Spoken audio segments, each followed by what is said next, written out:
Продължаваме с зеления цвят, който е известен със своите успокояващи качества и се счита за най-спокойният цвят за окото.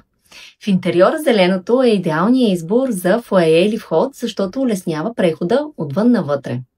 Комбинирайки освежаващото качество на синьото и жизнено радостното жълто, зеленото е подходящо за почти всяка стая в нашата къща. Използвайте зелено в дневната, за да заздравите отношенията в семейството. Зеленото има успокояващ ефект, когато се използва като основен цвят за декорацията. Смята се, че облегчава стреса, като помага на хората да се отпуснат. Той е цвят на плодородието, което го прави чудесен избор за спалнята.